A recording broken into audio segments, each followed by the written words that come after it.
military strength to take what they want.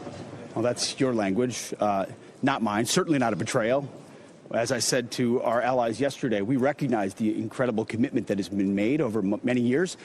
And no country, as the President Trump has pointed out, has made a larger commitment to the Ukrainian mission than the United States of America, north of $300 billion. So the United States has invested in stabilizing those front lines after the aggression of Russia. There is no betrayal there. There is a recognition that the whole world and the United States is invested and interested in peace, a negotiated peace. As President Trump has said, stopping the killing. And so that will require both sides recognizing things they don't want to. That's why I think the world is fortunate to have President Trump. Only he at this moment could convene the powers that be to bring peace, and that's a welcome sign. My job as the defense secretary, working alongside NATO, is to ensure that the defense capabilities of this alliance are as strong and robust as possible to deter any future aggression on the continent. That's our role, to be leaders in NATO, and that's what we'll continue to do. Thank you very much. Man, I'm telling you, Pete Hegseth has been an absolute breath of fresh air on the international scene. We have seen so many times, and I've shown you so many clips on this channel of previous, certainly during the previous administration, in the first 3 years of this war, U.S. Secretaries of State, Secretary of Defense, President, National Security Advisor, just completely disconnected from reality, talking about what they wish would be the case, what they hope to accomplish, and yet in just stark contrast to what's actually had been playing out on the ground. And now here we have Pete Hegseth come into Secretary of Defense under the Trump administration, and he's saying something very, very different. And it is like a shock to the system that has been set up, because obviously President Biden is no longer in office, but everybody else in the Western world who was there and was singing from the same sheet of music as Biden is still in place, and they are going crazy. So I don't know if you could hear at the first of that clip there, the question asked of Secretary Hegseth was, have you betrayed Ukraine? Now, he was quick to say, that's your word, certainly not mine. Well, that word came from just actually a couple of hours ago. This is just published in the UK. As you had Ben Wallace, the former Minister of Defense for the UK, wrote this in the Telegraph, saying Ukraine's betrayal proves we have entered an era of grave danger. The West has chosen dishonor in bowing to President Putin and will be rewarded with more war. That is so insane that I just can't hardly stand it, and why it is so important that Hegseth, be on the scene, and actually that President Trump, who put him in office, be on the scene. And listen, Hegseth is not without his challenges, and especially coming in, people were saying, is he qualified? Just the things that he had done in the past qualifying to be for this position. All I can tell you for sure is that what he is saying right now is dead spot on and exactly what we need, because it is so perverse and ironic that you had Ben Wallace saying that this betrayal will lead to more war, when the exact opposite has already been proven, past tense, that more war has come because we're unwilling to see reality as it was on the ground. Now, listen, if the West, from the President of the United States to the British Prime Minister to the President of France, NATO Secretary General, all those folks had a chance to get this war off the table and actually to prevent it from coming by merely saying that there would be no NATO in Ukraine. That's all they had to do. There was a number of other things, but that was what pushed it over the top. There would have still been some issues that had to be resolved, but that could have prevented war. Then they had a chance to get the war off the table in April of 2022 at the Istanbul meetings, several other times after that too. Every single time there was an opportunity to take an off-ramp. The Russians said from before the war and at every single stage thereafter, they were interested in a negotiated settlement. But the West, people like Ben Wallace, instead rejected that, and carving out in their brains a world that they wish existed. We want a world to where we can just say Russia's evil and did this unprovoked attack and all this kind of stuff. And we're going to say that Ukraine will win because they're a democracy and ad infinitum. Just keep on going. All the things that were said there. And none of those things matter. Here's what we need to understand, folks. When it comes to war, you can take morality out of the calculation because war doesn't give a damn where you stand on morality, because each side has its own version of morality. I assure you that from the West, Russia is the evil one. They are the aggressor. They are, wicked and terrible and all this. And the West would prefer an outcome that has Russia taken off the table or made subservient and put into a box. That's what they want. Russia has its own point of view. Russia thinks it's the West that's evil. It was the West that provoked the war, going all the way back to 2008 with the declaration of NATO that Ukraine would be included in the North Atlantic Treaty Alliance. And then, of course, you had the events of 2013, 2014 with what the Russians view as a coup, etc. Again, this is from their point of view. So you have two different conflicting sets of moralities. War doesn't give a damn who's right and who's wrong. War only cares about who has the most manpower, who has the most trained manpower, who has the biggest industrial capacity, who has the ability to actually sustain war over a long time. Because in major wars, it's almost always about an attritional issue. That's primarily how it's worked in human history. That's how it's working now. If the West was smart, then they would have been able to say, looking at this cold-hearted calculation of what is, then you have to say, all right, now based on what is, how can we get what we want? And if you see, well, we can't get what we want. If we press hard and try to get what we want in defiance of the gravity, so to speak, the laws of warfare that exist, then you're going to harm the very side that you claim to want to help. And that, my friend, is how this war has turned out. The West, in all of its moralizing and all of its trying to have an outcome that it wants, has absolutely sacrificed an entire nation. Because of our actions collectively in the West, hundreds of thousands of Ukrainian men are dead today. Tens of thousands of square kilometers of territory has already been lost. And now then the dynamics have been irrevocably put into effect that the Russian side will win the war. The only question remains to be seen if the U.S. will negotiate something now while it has a chance to end it at only the bad zone where it's at right now. Because if we keep listening to the people like Ben Wallace and even those and the others who were, quote, calling Hegseth somebody who's betrayed the Ukrainian side, you're going to condemn more Ukrainian men to death, and you're going to deprive whatever is left of Ukraine to even a smaller territory. Cold, hard fact. Now, I want to take a look at some other things Hegseth has said, because that was one of them right there. But I want to show you a few comments that he said the day before, which really started a lot of this alarm. And then I'm going to show you how each one of us is just an example of how actually the U.S. is pretty smart about what it's doing right now, because for the first time since this war started, at least somebody is looking at the world as it is and then trying to find ways to improve the country in light of how the things exist here. And even before I show you the first clip, Hegseth, in that one I showed you at the cold open here, pointed that out, where he's not just saying, yeah, we're going to end the war and basically have a lot of the terms very similar to what the Russians are actually asking for. But then he said, listen, my job here is to make sure that the North Atlantic Alliance, and that's all of the West, including the United States, is strong and it's capable of defending itself. So they're not going to surrender anything in NATO to Russia without a fight. And he's there to coordinate and make sure that that can still happen. So even in light of this, he's still saying that here's the primary job, is to keep the West safe.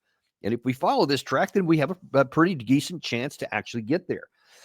So the first one I want to look at is he was talking about, and what scared so many in the European Union is he wants a durable peace, but the way that he thinks that it should be accomplished is rather different than the prevailing winds. A durable peace for Ukraine must include robust security guarantees to ensure that the war will not begin again. This must not be Minsk 3.0. That said, The United States does not believe that NATO membership for Ukraine is a realistic outcome of a negotiated settlement. Okay, now let me tell you a couple things from that I think are going on here, because there's two key things she said in that clip right there. One is that he doesn't want a Minsk 3.0, and the second one is that he said any kind of NATO for Ukraine in any capacity at any time is a no-go. Now, those are important because those are two of the key things that Russia needs to end the war. And let me just reiterate, Russia has the military capacity that they can avoid any kind of negotiations. They can just ignore them, and they can simply keep fighting. That's what they did after the failed negotiations in 2022, the ones in later 2022, apparently a third one in 2023. When they broke down, Russia simply kept fighting. They never stopped fighting, and they continued on. Based on their path and their the way that they behaved themselves up to this point, the likelihood is if this one doesn't reach the negotiation they want, they'll do the same. They'll simply keep fighting and moving to the west. So two of the things they've said is that the Russians have also said they don't want a Minsk 3.0. And from the Russian side of it, no Minsk 3.0 means that they don't want a deal that won't be implemented with the West, something they don't think that they can trust. And trust is a huge thing in any kind of diplomacy. And listen, this goes back to literally thousands of years of human history. That's how it works. Anytime you have a negotiated settlement between two warring sides, you have, by definition, some version of hatred on each side for the other. And nobody wants to trust the other side. So there's nothing new in that, nothing unusual that isn't a normal part of all of human history. And so each side has to have some level of trust that the other is going to abide by whatever it says, or they'll simply continue the war if they're able to do so. Russia is right now. So the Russians don't want a Minsk 3.0. Now, the West has also claimed that they don't want a future Minsk. I think even Zelensky himself has said it, but for very different reasons. Because that agreement that the West agreed to and signed and the leadership of Ukraine signed is something the most key provision from the Russian side was never even attempted. And that was a change in the Ukrainian constitution that respected the rights of the Russian-speaking population, the ethnic Russians that were in the eastern part of Ukraine, and a measure of autonomy for Luhansk and Donetsk republics. Those were never done. The Constitution was never changed. They talked about it a lot, but they literally never did it. So from the Russian side, it was the West that failed at Minsk. And of course, the West has all kinds of accusations that the Russians also didn't achieve their parts of the Minsk agreements. Whatever happened in there, we can't have a Minsk 3.0 from either direction. If the two sides are not willing to come to some kind of an acknowledgement of what reality is so that the war can end, then it's not going to. The second thing is there is, of course, no NATO. That's been the Russian mantra since 2008. They have always said that is the red line. They have never shied back from it. In December 2021, Putin declared that he would use military technical means if that NATO wasn't taken off the table. Jens Stoltenberg said it is not taken off the table. And so they went to war. Now, here's the thing. For Hegseth to come out and say, we don't think that's a realistic outcome, i.e. we're not going to do it. Trump himself has previously said this since he's been elected. So that can't be a surprise to anybody in the West. But here's what is a surprise, or will be a surprise to many, is that even the West has always known that Ukraine will never be entered into NATO. We knew it in 2021. All this time that Keir Starmer was talking about, not Keir Starmer at that point, Jens Stoltenberg was talking about NATO is definitely going to make an invitation to Ukraine. That Joe Biden said, NATO is inevitably going to be invited, Ukraine going to be invited in. All these different people kept saying over and over they were going to eventually come in. It was inevitable. It was never going to happen, and they knew it. So just think about that for a second. Western countries had known they would never tolerate Ukraine coming into NATO with an Article 5 guarantee on the Russian border with the historic issues that they've had, plus all the new ones ever since 2014. That would be near suicidal to do. And they've known that, and they're not going to do it at all. And we're talking about the British, the Italians, certainly the French. They've known it. They're not going to tie their national security to the unstable and incredibly corrupt country of Ukraine. And yet they keep saying it. And of course, the Russians, they may tacitly understand what I just articulated, that they would never do it. But all they can go by is what NATO is saying. And of course, in last summer's NATO conference in Washington, it was emphatically declared that eventually Ukraine would be into NATO. It was just, I think, the inevitable, I think, was the term that they used. And it was a lie. I mean, it was a lie. And so that keeps the war going. So now President Trump, recognizing that is a point of extreme friction on the Russian side and something they need to have, and he's willing to say, all right, we're just going to be honest and say out loud what we all know behind the scenes. That's what should have happened a long time ago. There's no telling how many tens, hundreds of thousands of Ukrainian people could be alive right now if the Western leaders had merely acknowledged reality, but they didn't. Okay, so continuing on with what Hegseth said, there's another thing. He's talking about these security guarantees. There's another thing that is really another evidence of, depends on how you define security guarantees. Any security guarantee must be backed by capable European and non-European troops. If these troops are deployed as peacekeepers to Ukraine at any point, they should be deployed as part of a non-NATO mission, and they should not be covered under Article 5. There also must be robust international oversight of the line of contact. To be clear, as part of any security guarantee, there will not be U.S. troops deployed to Ukraine. Okay, let me tell you what I think is going on there.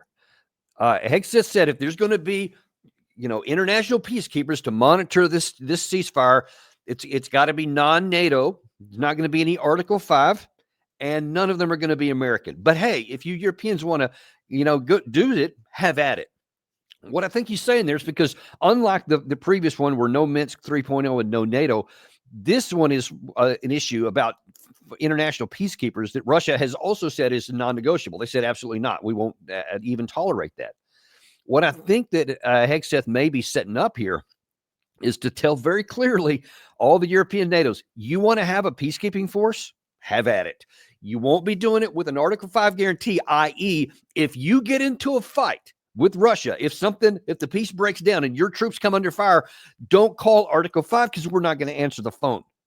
So you'll be on your own, and there won't be any Americans on the ground here. And historically, Americans have been placed in lots of places as a tripwire so that if any attack ever comes, Americans get killed and we're automatically in the conflict.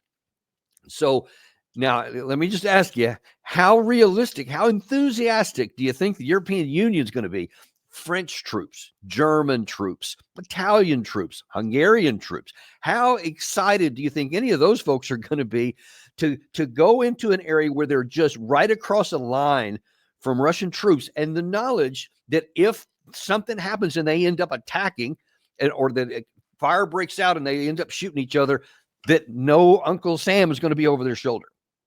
Now, I'm guessing that this is a way for the United States to set the stage for the Trump team to say, hey, that's not going to happen either. There's not going to be any international peacekeepers. We're not going to do it. And if we're not going to do it and not going to give you any security guarantees, I'm guessing not one other NATO member or European Union member is going to unilaterally send its troops there to potentially die. Imagine how that's going to play out in their domestic audiences as well. Because, you've seen the recent tide has definitely been a big change in all the European elections towards more conservative, towards more nationalistic views. They don't want any external wars. The last thing that almost any of these countries want, at least of these political persuasion, is any kind of conflict with Russia. They want it off the table so that they can be secure and not have to worry about any attack coming from Russia. And the last thing they're going to want to do is to spend more of their national treasure on supporting a corrupt regime and on sending their troops that could get them sucked into a war without the backing of the United States. So my guess is that this is just the administration's attempt to say, that ain't going to be on the table either. That's not going to be part of any negotiated settlement unless you want to step up. And we know, I think, or properly calculate that the chances are pretty low that any nation will want to do that. And if they do, then that's up to them. They can work that out with Ukraine, and then they'll be on the hook for whatever happens after that. Pretty low chance that anybody in Europe is going to try to take that kind of a risk, or that their domestic population would allow them to do so. But we'll wait and see how that works out. But we now know, authoritatively, U.S. troops won't be part of that calculation. One of the other things here is Hegseth, I think, also sets out here's what's coming for even aside from whatever happens with the Russia-Ukraine war. We understand that there's going to be some new rules going forward in all of Europe. Safeguarding European security must be an imperative for European members of NATO. As part of this, Europe must provide the overwhelming share of future lethal and non-lethal aid to Ukraine. And subsequent to that, he also talked about even going forward with NATO, the European Union and European contingent is going to have to step up a lot in their own security. So here you can see that, and again, this is me interpreting a lot of things that's being said, the conversations I've had with other here in Washington, D.C., that I think that the Trump administration is going to change the dynamics and the nature of how we work with NATO. And I think it's something that is long overdue. I think that it's something we should have done years ago because, again, the conditions on the ground support it. And if you have an America First national security agenda, and this administration certainly does, then you can recognize and say, hang on a second. This is not 1949 anymore, where you had the Germany split in half. And the half that was on our side was devastated from World War II. Didn't have an economy, and much of the rubble was still, they were still digging out from under it. And everybody's economy had been badly harmed, et cetera. And you had this huge monolithic entity of the USSR that posed an existential threat, conventionally and nuclear, to potentially going into Europe, Western Europe, which was a threat to the United States. So it made sense for us to be with NATO and to help them at that point. Not anymore. Now then you have all these leading economies. Obviously, Germany is a big one, the UK, France. I mean, all these countries are now obviously fully, everything from World War II is in another generation. So that's long since passed. Every nation has the opportunity and the responsibility to provide its own national security. There should be no expectation. No one should have any expectation that the United States of America will, into perpetuity, forever, provide the security for all of these other nations when they can do it for themselves. In 1949, it made sense for the United States to join with like-minded nations against a very powerful monolithic threat. There was an attempt by the communist bloc and the communist mindset to conquer other territory, and they definitely had the capacity to do so. It was not an empty threat. That is not the case with Russia today. It is a shell. Even now, even after it's significantly increased its power since 2022, it is still not a shell of what the USSR was at its height, especially in 1949. And on the other side, you have the European Union. Now, all the European countries that were not a shell of themselves back then, as compared to what they are today, they can provide their security. Every nation should be obligated to provide the bulk of its own national security. And in the event that even in the future, if conditions change, it might make sense again to reform something. That can be done. But what doesn't make sense is for us to say we're going to perpetually not even backstop, but provide the leading edge of security by having tens of thousands of Americans positioned on the European continent, ready to fight at a moment's notice for their other country. Now, what do you think that's going to do for each of those countries?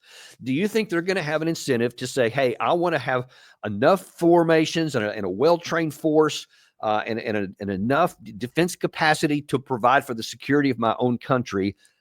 But I know that if I can just not spend that much money, I can spend some, whatever's the absolutely minimum necessary, because I know Uncle Sam is going to be over my shoulder to always take care of it. Actually, not even over my shoulder, on my shoulder, because they're there physically in some of these countries. You're not going to spend a lot of your money there. You will never do it. It wouldn't make any sense. If you can get free security from somebody else, why do it? Spend it on your own domestic issues. Well, listen, those days should be over, and no one should be embarrassed about this in the United States. If anything, it's time for the Western European nations to say, hey, it's time to just reestablish yourself as historically every nation on earth should provide for its own national security. And that doesn't just mean have a huge military. It means adjusting your foreign policy to be copacetic with your neighbors so that they don't have any interest in having a war with you. It's not just about how big your army is. It's about how you conduct relations with your neighbors.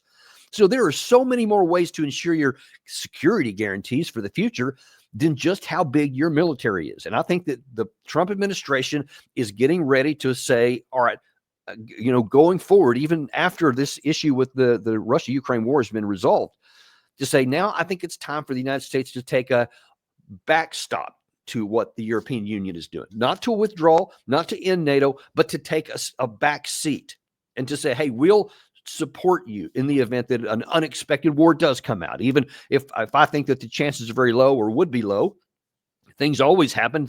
Conditions always come out of nowhere sometimes, and you never know how it's going to work out. So it's still possible.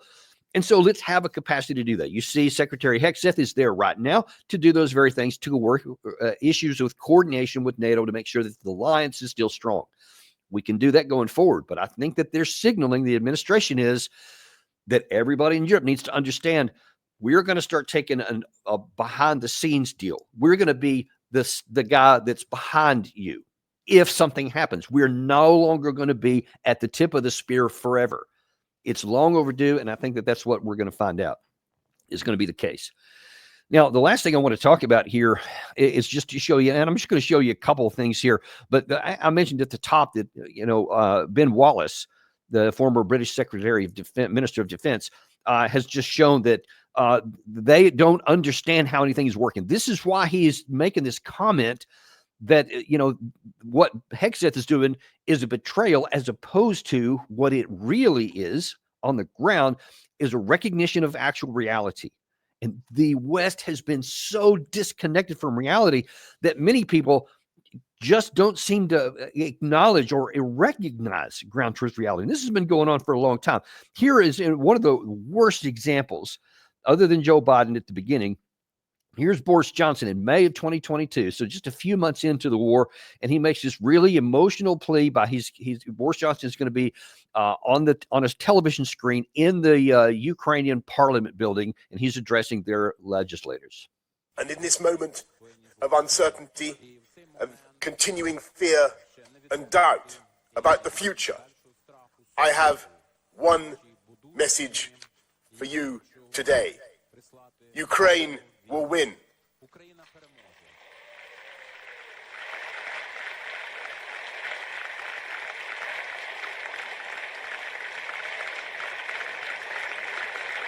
Ukraine will be free.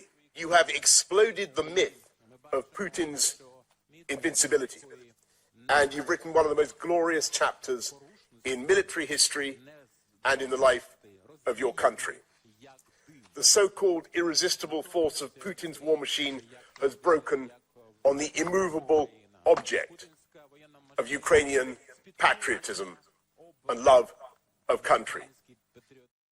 Yeah, except it wasn't true. Listen, I get it that you want to give a rousing speech and buck up the side that's being attacked and, tell them that, hey, we're with you, et cetera. And I understand the human nature of wanting to do that.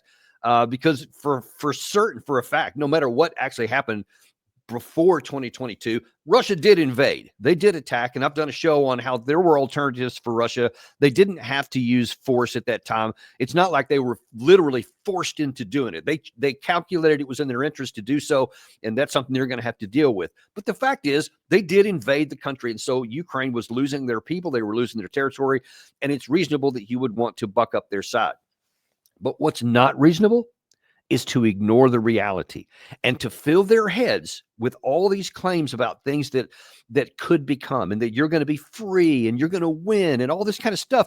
And listen, I was writing before the war started that the Ukraine side is not going to win. And I said many times, here's how you can prevent war. And again, before the war, these things were evident then. I'm outside of government. I'm a former military guy. I had 4 combat deployments. But I didn't have access to classified information. So there's a lot of things I didn't know. But what I could see screamed overwhelmingly, dude, if you just look at a map and you have Ukraine and you have Russia with all of its nuclear weapons and capacity and millions more people, it's not that hard. But here you have the leader of the UK saying that you're going to win. And it was never going to be true. Even after the war started, I kept saying, you need to have a negotiated settlement now while you've only lost a little bit, because every time you wait, every time you get rid of an opportunity and ignore a possibility to have a negotiated settlement, the next time it comes in, the conditions are going to be worse. I said that like the first year and a half of the war, and it's playing out exactly like that. And again, that doesn't mean I'm some brilliant person. It just means I'm willing to look at the ground and see what is. And the West just has not been able to do that. Joe Biden was another one. So that was Boris Johnson in the first few months of the war. In July of 2023, let me set the stage for you before you see this next one here. The Ukraine side had started this offensive operation, which I had been warning for months, as far back in print as in April of 2023. I said this offensive is not going to work. There was very practical reasons why it wasn't.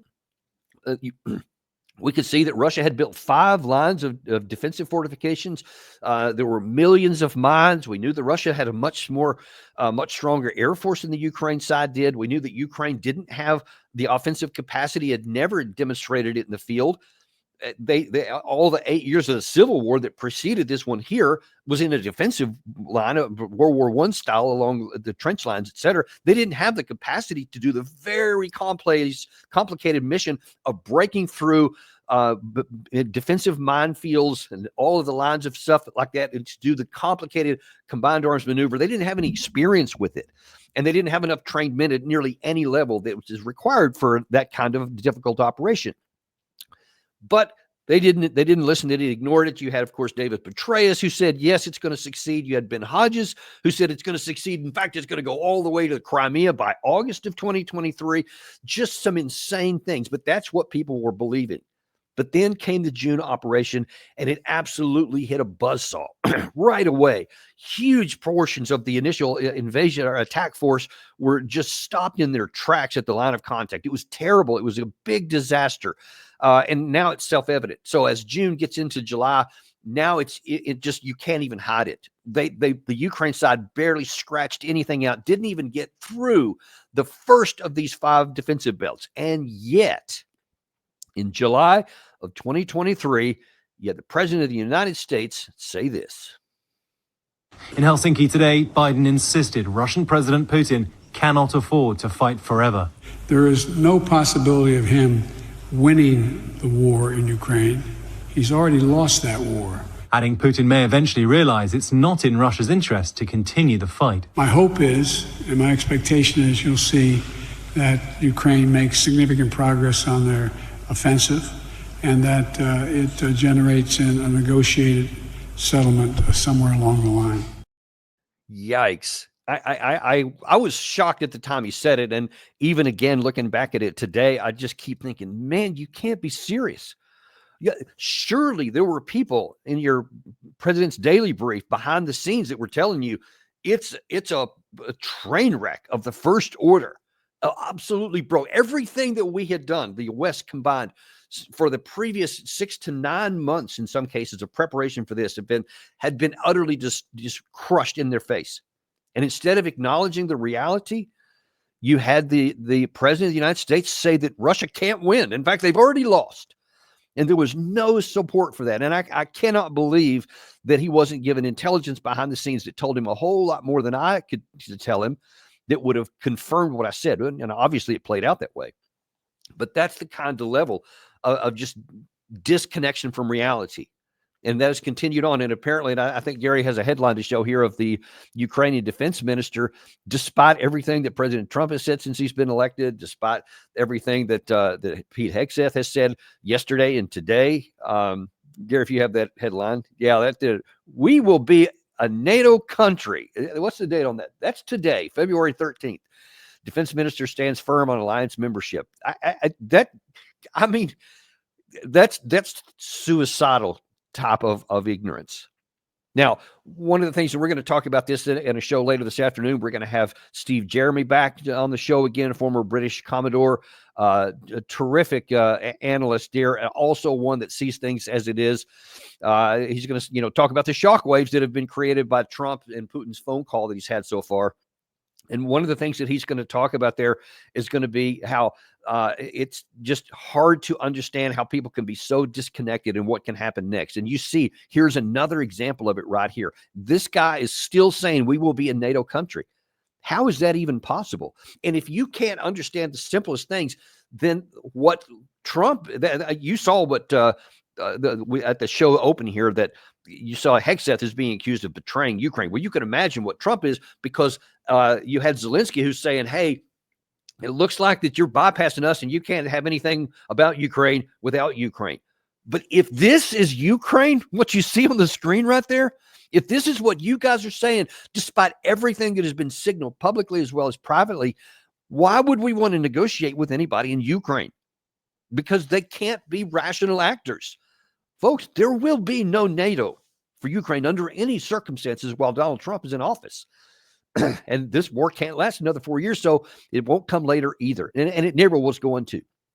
And until Ukraine finally starts recognizing the reality of what's going on the ground, then you increase the incentive for President Trump to bypass Ukraine and to go straight to Putin and to come up with something that we can live with that will perversely save the Ukrainian people. Because let me just tell you, if President Trump succumbs to pressure from many in the United States on both the left and the right, who hate Russia and are find abhorrent what he's doing about having a negotiated settlement, if he succumbs to that pressure and some of these in the Western Europe and says, all right, we'll just keep on going status quo. We'll keep on providing support for Ukraine and we'll just let the war roll on. What you're going to get is what you've had for the last 3 years. You're going to have the methodical destruction of the Ukrainian country.